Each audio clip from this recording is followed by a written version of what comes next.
Hi, Dr. Phil Phlox here, also known as John Billingsley. I volunteer for the Hollywood Food Coalition. We serve terrific meals to the unhoused 7 nights a week. We assist 100 nonprofits with their food needs. We work with community partners to address food insecurity in Southern California.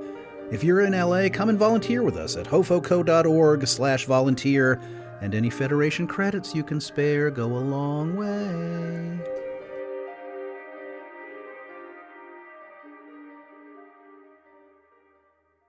The Trek Geeks Podcast Network is proud to have Fansets as its presenting sponsor.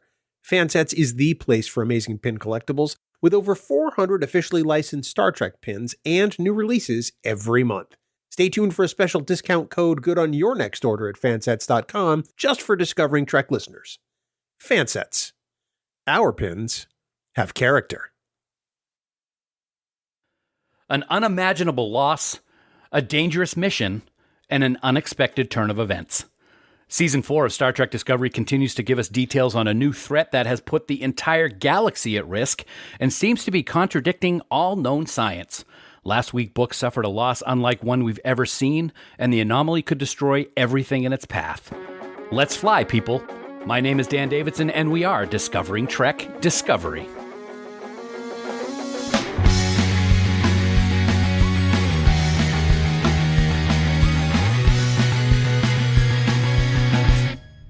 Welcome one and all to Discovering Trek, the Star Trek Universe Companion, presented by Fansets. Last week, we welcomed back our beloved USS Discovery crew, and just like clockwork, a new and dangerous threat popped up which put everything and everyone in harm's way. This week, we start to see the immeasurable loss that Book felt after the destruction of his home planet, and no one, including Captain Burnham, is quite sure what to do to help him. As always, this is the premier podcast for the most in-depth discussion and analysis about Season 4, Episode 2 of Star Trek Discovery. It's called Anomaly, and it's time to welcome some very important people to help me break it all down. First off, you know what? It is the long-locked and Kenny Loggins-esque Kasey Shasky and the witty and wonderful Sara, yes, the Sara from Rewind. How you doing, Kasey? I'm doing great. Don't worry about me, baby.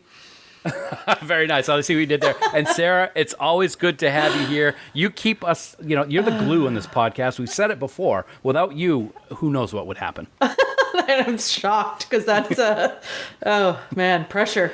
Yes, and we did talk about last week. We had hoped that Bill would be joining us, but as you heard at the beginning of last week's episode, we unfortunately did not know that he lost his precious pup, Abby, as we were recording last week. So he's going to take this week off again. He's also feeling a little bit under the weather, and he will be back next week. We all send our condolences to Bill and Kelly, and our thoughts are with them. It's not easy to lose a dog. I know that. I know Kasey knows that, and I know Sara knows that. So we're all thinking about you, buddy. Yeah. Black alert. Black alert.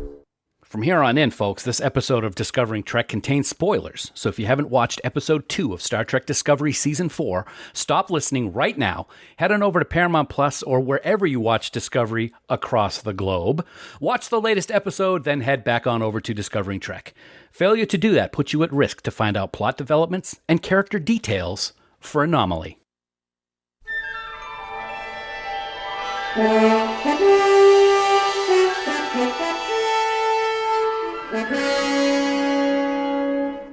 Episode 402 is written by Anne Kofel-Saunders and Glenise Mullins and directed by Olatunde Osunsanmi. Saru returns to help the USS Discovery uncover the mystery of an unusually destructive new force. As Burnham leads the crew, she must also find a way to help Book cope with an unimaginable loss. Originally released on November 25th, 2021, it's the second episode of Star Trek Discovery's fourth season. Trainees, to the briefing room.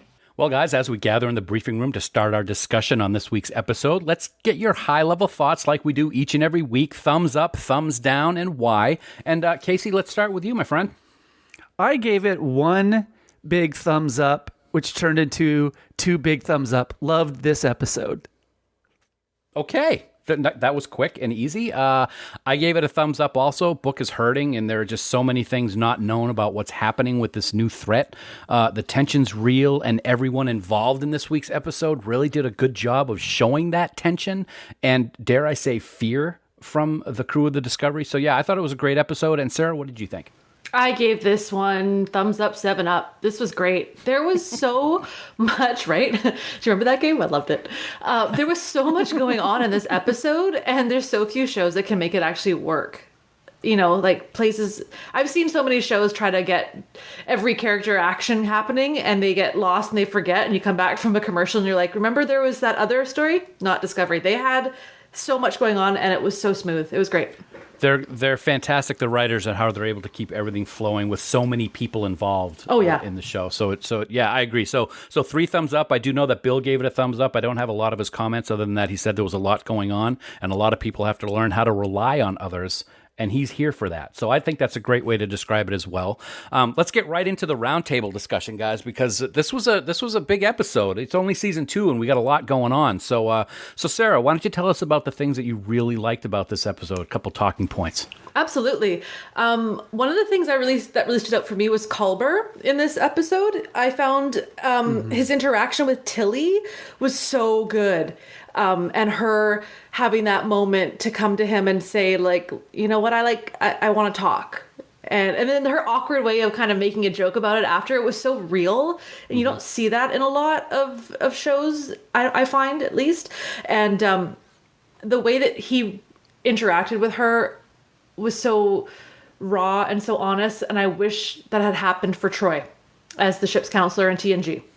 It's interesting that you say that, because I find it very interesting that Culber is not only the chief medical officer, but he's also the ship's counselor. Yeah. That's a lot on his plate, but he seems to be able to handle it pretty good for a guy who was, I don't know, dead a couple seasons ago. Yeah, he's doing pretty good. I didn't die 2 seasons ago, and I can't handle just one job, so I don't know what's going on. But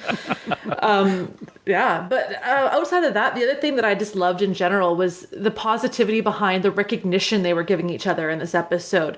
Saru was recognizing Bryce for his great idea. Tilly was thanking Adira for their hard work, and Culber as well. And Stamets was thanking Book, and all of that just in general is so important, and recognition is lost and forgotten, I think, a lot of times. I think we just need more of it in the world, and I found that this episode kind of reminded me of that.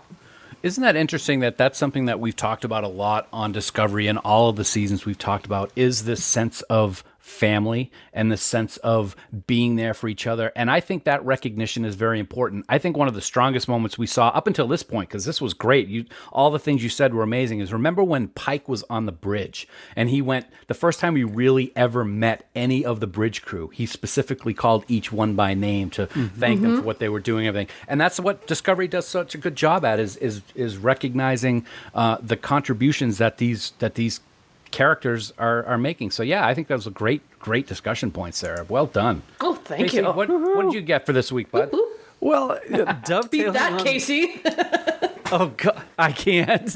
I will just ride your coattails, my friend.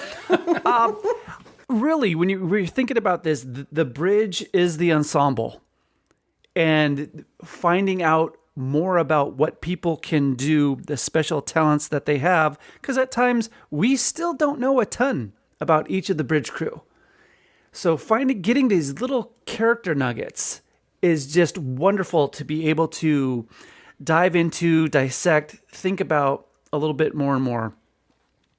And having, when there are people who have accomplishments in certain domains, and then they're able to use those accomplishments to help others come all the way around. It's like none of these characters are empty or ego. They're like, it's just dignity. How can I help? How can I be there for somebody else? Here's what I have to offer. And if you take it, great. And if not, well, I made the offer. And boy, Sarah really said it really well. Right now, we could use a lot of people offering help that can actually help and do something. Otherwise, it could be a sweet gesture, but it's a hollow gesture. But when you can really help somebody, that that helps them, that helps you as well. Because we've talked about this before. I think, it's selfishly altruistic, where what I'm doing, I'm going to feel good about, and that helps me, but I also get to help you.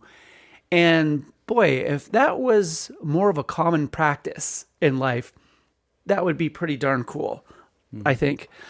In this episode, really getting to have deeper scenes. I kind of take them as not smaller scenes, but more intimate scenes. And this could be part of what's going on with the COVID restrictions during filming. But there's stuff that is seeming to get to breathe a little bit more, to get to expand a little bit more. And you're getting these great, one-on-one, two-on-two type of scenes that we didn't get before. And for me, and I don't know for you all, but for me, it's making this a much deeper Star Trek than it was before. Yeah, I definitely agree with that. I saw somebody post something very similar on Twitter this week, Casey, in regards to that, and I think it is because of COVID. They have to have, there's some spacing. I think a couple of examples. Saru, who was so awesome this week, "How can I help?" is a perfect theme, what you said, because that's what he's doing with just about everybody he's talking to this week. He's sitting across from Burnham, and then Tilly's sitting across from Culber. So you're having these extended one-on-one scenes where you really get to see the depth of the characters and their interactions, which pre-COVID we might not have seen as much because, action show and we got to get this, the story, but we're getting depth with these characters. So yeah, I totally agree with that. For me, one of the things that I found interesting this week, which I wanted to get y'all take on, is remember at the end of last season when Burnham forced Stamets into an airlock and shot him out, and because they didn't want anything happening with him in the spore drive. We were sure that there was going to be some pretty bad tension between those two characters this season, and I haven't seen that yet. And they've had a couple of important scenes. The only callback to what happened last season was a snarky comment that Stamets made about shooting someone out an airlock, and everybody in the room just kind of stopped and looked, and he said something like "too soon" or something. But is that all we're going to get? That was a huge issue at the end of last season, Casey. Well, you're dead on. You're right. I'm wondering, is this something where we get more of this in a book that might go through the 5 months that we haven't seen? Possible, yeah. And so it's something that was going on there. We're only in episode 2. It could come up again, obviously, during the rest of the season. But I saw that, and I heard you. It was like, boy, it's kind of when certain things are glossed over really quick to hope we kind of forget about them. But there's a golden opportunity there for drama. Yeah.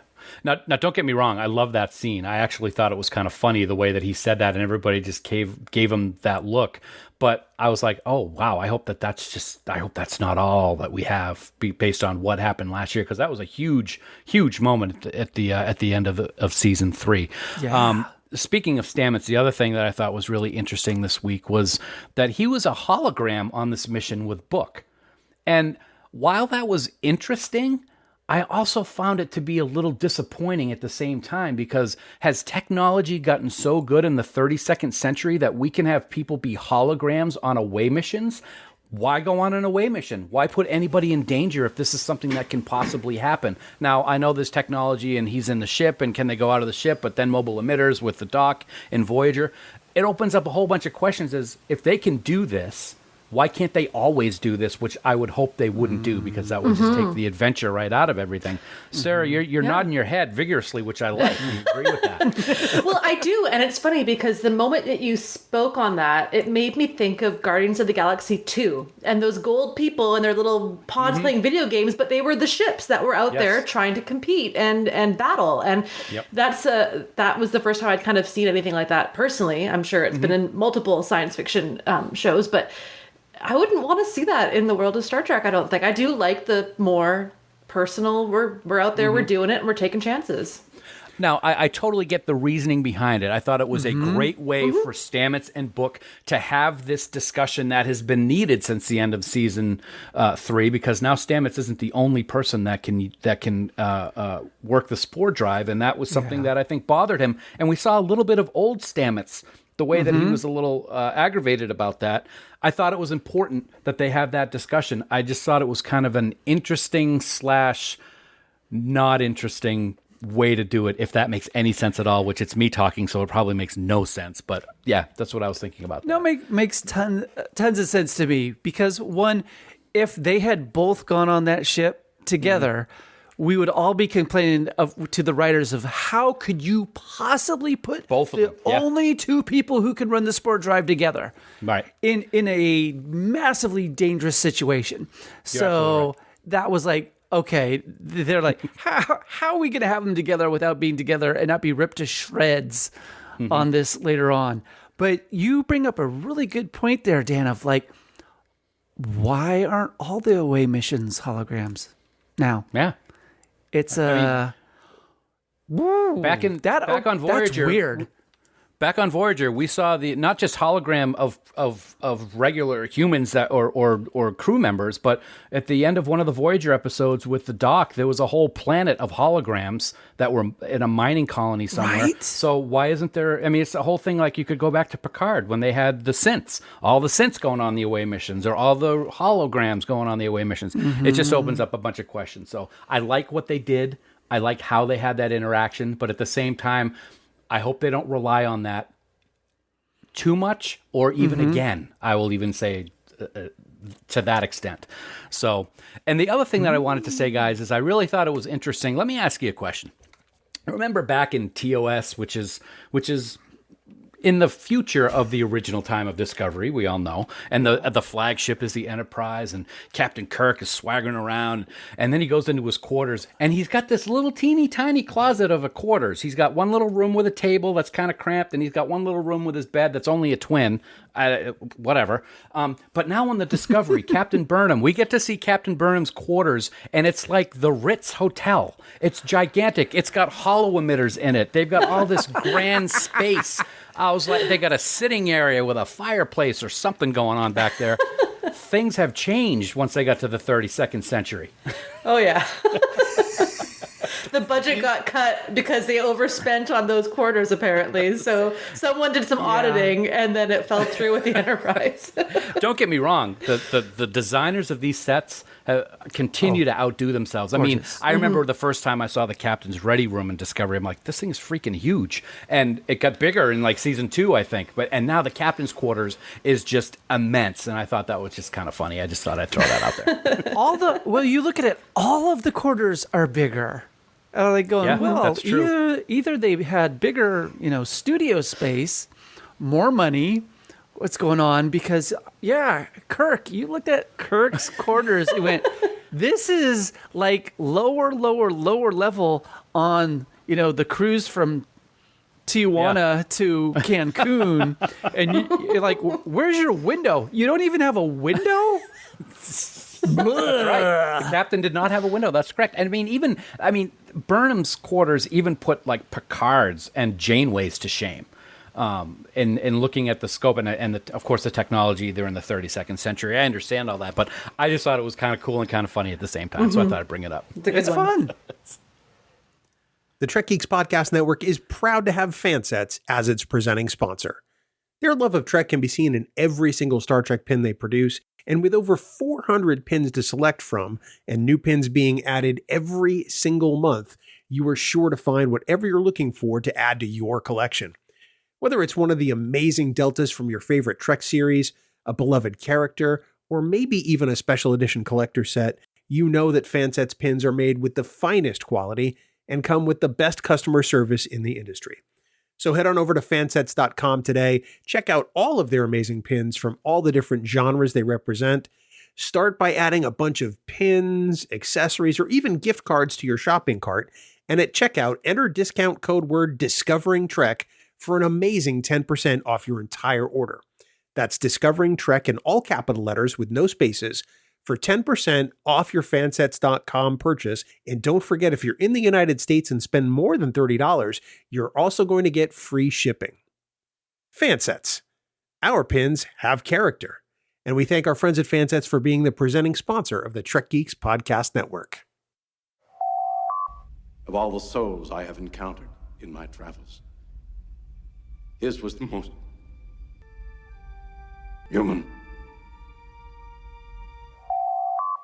Well, you know, Star Trek has always been a reflection of our times, and as always in this segment, we're going to take a look at what this episode helped us discover about humanity, or perhaps even what it tells us about ourselves. And I got to say, this week, there's a lot of emotion and a lot of things that we could probably grasp onto for humanity. So, so Sarah, let's start with you. What do you have for this week? All right. This episode stressed me out, but not in a bad way. I just felt the stress that these characters were facing, and it was such a variety of stresses that can pop up in an everyday. It was Book's emotions and his body just being stressed out beyond belief because of grief.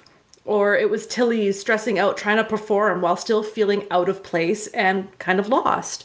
Stamets is stressed trying to explain to Book why he feels loss and guilt when he looks at him. And then Michael is just trying to keep everyone alive.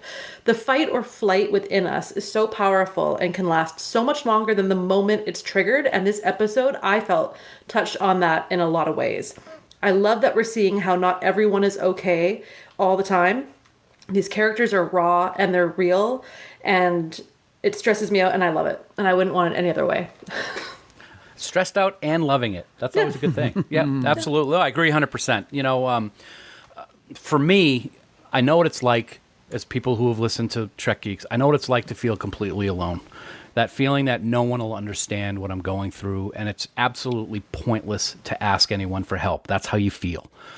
And Book was a reflection of me at one time in my life when I watched this week. And I cried a couple of times during the scenes this week because they were all too familiar.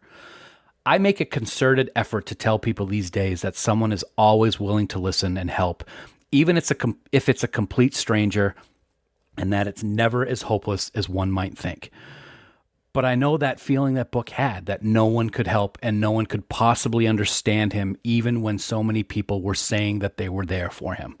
After all, he just not only lost someone close, he lost an entire planet.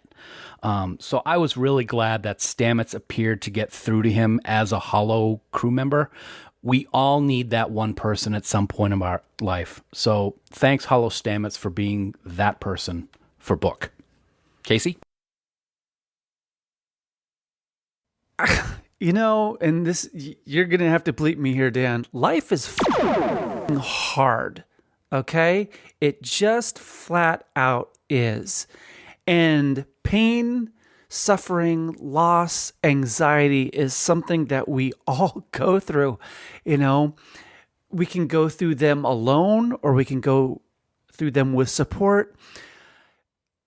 In this episode, I mean, Tilly shows us both sides of being supportive to others and asking for that support, and having the courage inside to say, I need help from someone else, and I'm going to ask for it.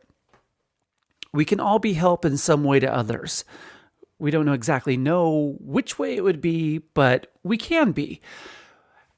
This is another thing that was going on, I thought, in this episode, is like when we're learning, our body is perturbed. It's uncomfortable.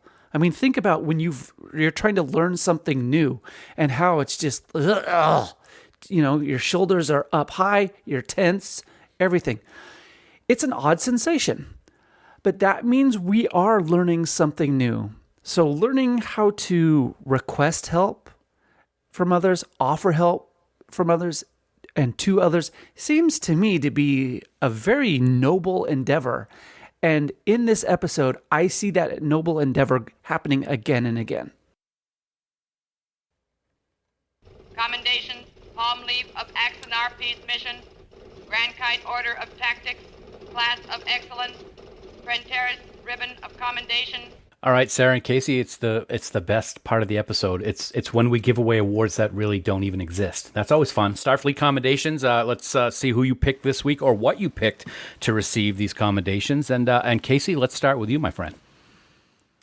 Oh my gosh. Okay. Well, I'm going to skip my first one because y'all dive in deeply into it and you have a better, I think, take on it than I have at the moment. But right now, Doug Jones and Mary Wiseman together. I mean, we talked about it last week. There's a natural chemistry to certain groupings in this show, and these two work together really well. When Tilly states that they have no idea what the destructive force is going to do next, I mean, seriously, that's one of the handful of times when I've ever been watching something where I really believed the delivery of that kind of dialogue. Right. Yeah, I agree. I took it in. I was like, oh, crap. We're here. We're in trouble. And that whole Federation and everybody else, they're in trouble as well. These two actors seem to bring out a deeper performance from each other whenever they share scenes. I talked about it briefly earlier. Scenes are happening now that are a bit longer, more intimate this season. There's breathing room and development and time for characters to reflect about what they're talking about and decisions that they're going to be making. And then finally, I thought this was, where has this been the entire time? A great, cool idea about the private channel on the bridge. That was awesome because I go, this allowed for an intimate scene to be unquestioned by the audience. Because you go, would you really have private communications where everybody on the bridge could hear? It's like, nah, not at all. And since this show is packed with emotions all the time, to give a very nice technical explanation of how this could be done and still remain intimate, I thought great by the writers and producers. Yeah, they're pulling out a little 1960s Get Smart action with the cone of silence, with one that actually works. I thought that was really a great moment on the bridge. Sara, let's go ahead and see what you had for commendations this week, girl. Oh, I have two. Dave and Mary. The two of them. I'm just going to call them Dave and Mary because I'm treating them like they're my two best friends because I really wish they were. David's performance as Book stood out so much. Mm-hmm. To be able to convey so many emotions, even with his facial expressions, his body language, he did it with such grace. And it was a pleasure to watch. I don't really know else how to explain it. I mean, it was just so beautifully acted, and I just want to find out what else he's done to watch him as an actor and other things, because I'm not as experienced with his acting outside of Star Trek, and it was amazing. And Mary Wiseman, she didn't have a huge part in this episode, but what she had stood out to me because of her sense of humor and her awkwardness really reminds me of myself, especially when she finished having her conversation with Culver and she's just like using a funny voice and just kind of like, okay, I'm going to mosey on out of here. Like, that is me in a nutshell in so many, sometimes supposed to be professional experiences and sometimes not so, but like, I just find her very relatable and a lovely character to have in the Star Trek universe. And we're so blessed to have both Mary and David on our side. We're going to keep them. That's it. I want spin-off shows, spin-off shows and movies where you can never stop. You're stuck. I totally agree with the humor aspect of Tilly and how she uses that. And I want to go back to what Kasey said for a second before I get into my commendations. I talked about earlier how, dare we say, that we saw fear in the crew, and that moment of dialogue that Kasey, that you talked about having no idea what this anomaly is going to do next, that fear was heard in her voice and in her body language, and I think it worked really well for that scene. They have no idea what to expect next, and it's scary seeing what this thing has already done. So I'm going to quickly say that Bill had a couple of commendations for this week, and as Sara and Kasey mentioned, Casey's first one was actually David Ajala, which was Sarah's first one and Bill's first one. He said that it's his most layered and moving performance as Book yet in the show, and he's awesome. And he also gave credit to Ann Caffell Saunders and Glenise Mullins for the script and giving Book such wonderful torment in this episode. And I think that's a very interesting way that Bill puts it, because it is wonderful torment when you think about it. And for me, 4 for 4 for David Ajala. This was his performance of his career on Star Trek. It was perfect for what he's going through. It hits close to home for me, and he was absolutely magnificent. And I don't think we've had much of a chance to see what David is capable of in this series until this week. We've seen a couple of things when he was first introduced, but nothing on the level that we've seen this week. So I thought that was wonderful. I'm so happy to also say, finally, I get to say Doug Jones again for a Starfleet recommendation, because he's like my favorite human being in the universe. Having Saru back on the Discovery is like wrapping yourself up in your favorite blanket and sipping your favorite cocktail on a snowy day. I mean, it just feels right, and Doug picked up right where he left off with awesome scenes, amazing acting, and every scene he was willing to help someone else with what they were dealing with. So I thought he was brilliant. And finally, I'm going to give a commendation to Anthony Rapp. Like I said earlier, at times we saw glimpses of first season jerk Stamets and his attitude, but then he really finally got booked to open up, and what he was saying was truly touching. And I love Anthony and the work he does on the show, and sometimes I feel we don't get enough of him. This week we did, and it was absolutely great. So great commendations, everybody, for a great episode with a lot of strong performances by just about everybody involved in this week's episode. And this is only episode 2 of the season. Right. I mean, we're so spoiled already, I feel like. I cannot agree with you more. And Kasey, are we going to be able to put up with this emotional roller coaster for, I don't even know how many episodes are on this season. Is it going to be 10? Is it going to be 26 like the old days? No, it's not, by the way. I hope it's as strong of an emotional roller coaster the entire season. I love that this series embraces emotionalism instead of stoic. Absolutely. And like, do it, go for it. You know what? Honestly, we're not made of brick and stone. Things hurt us, things thrill us, and fulfill us in our lifetime. And it's like, how are we going to appreciate the good times if we don't experience the bad times? I love the show. Absolutely. Totally agree. So, Kasey, since I'm still talking to you, I'm going to just keep going. Episode 2 gave us a lot to chew on. It was just so great to see Saru back, and it'll be interesting to see what's going on with Tilly and Book and the whole crew. So what do we have in store for us next week, my friend? Oh my gosh. Next week, Burnham and Tilly hunt the killer of a Starfleet officer as Stamets and the science team race against the clock to prevent the anomaly from killing anyone else. It's episode 3 of season 4, Choose to Live. And we will be here to break it all down. Until then, remember that you can subscribe to Discovering Trek by searching for us on Apple Podcasts, Spotify, Google Podcasts, or by heading to discoveringtrek.com. If you enjoy what we're doing here on Discovering Trek and the Trek Geeks Podcast Network, please consider supporting us on Patreon. As a subscriber, you can get access to the unedited recordings of episodes, as well as exclusive content and great subscriber rewards like our annual supporters pins and our exclusive Trek Geeks Podcast Network t-shirt, along with other things. We'd like to take a moment to recognize the following amazing producers of Discovering Trek, and we are truly so grateful for their support: Mike Bovia, Chaz Bradshaw, Kyle Castillo, Peter Craig, Andy Davenport, Craig Ewing, Jackie and Chris Hackney, Kimberly Hartman, David Hood, Leonel Marchand, Matt McGonigal, Jim McMahon, Darren Metcalf, Charlie Mulvey, Sean O'Halloran, Jamie Rogers, Casey Shafsky, Jim Stoffel, Chris Tribuzio, Ken Tripp, Christina Werther, and the lovely and talented Jess Vashon. If you would like to become a producer of Discovering Trek or even get access to the raw audio for Discovering Trek episodes, head on over to patreon.com/trekgeeks today for all the details. Choose to Live. That sounds familiar. It sounds like we've heard that in other seasons or other shows, something like that. I guess we'll have to see. Choose, like chewing food, choose to live. Is that right? No? Yes. It's an episode about beef jerky. Yes. It's going to be... Ferengi pre-chew their food for their mates, don't they? So, so we get to look forward to that. Here we go. So, I know. I'm going to stop now.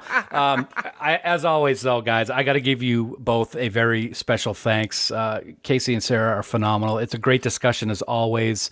I do want to say that I am not going to be here for the next couple of episodes. I'm heading to the land of the world of Walt Disney, and I'm not sad to say that I'm looking forward to it. So you are going to be back with Bill. I'm sure you guys are going to do a great job, and I know that the next 2 episodes are going to be things that you're going to have lots to talk about. So, listeners, what did you think of this episode of season 4, episode 2, and what did you think of our discussion? Hit us up on Twitter and give us your thoughts. We are at Discovering Trek, and as always, we would really love to hear from you. So that's going to do it for this week in episode 2, Anomaly. You know, Discovery shows us the true meaning of what being a family means each and every week with every character. Great performances by Anthony, David, Doug, Mary, and, well, you know what? Everybody on the show. I don't have time to go through the whole list. As always, we want to thank you so much for taking time out of your busy schedules to listen to us talk about the wonderful show that is Star Trek Discovery each and every week. We wouldn't be here without your support, and we thank you so very much. As Kasey mentioned earlier, we will be back next week to talk about episode 3, Choose to Live. Until then, here are some words of wisdom from Mr. Spock. Loss of life is to be mourned, but only if the life was wasted. And until next week, never stop discovering. Music for Discovering Trek is provided by 5 Year Mission. They're writing an original song for each episode of Star Trek. Hear more of their music at 5yearmission.net. Discovering Trek is a production of Coconut Media Works. Executive producers Bill Smith and Dan Davidson. For more great Star Trek discussion, discover the other shows of the Trek Geeks Podcast Network at trekgeeks.com or find us in Apple Podcasts, Spotify, or your favorite podcast app.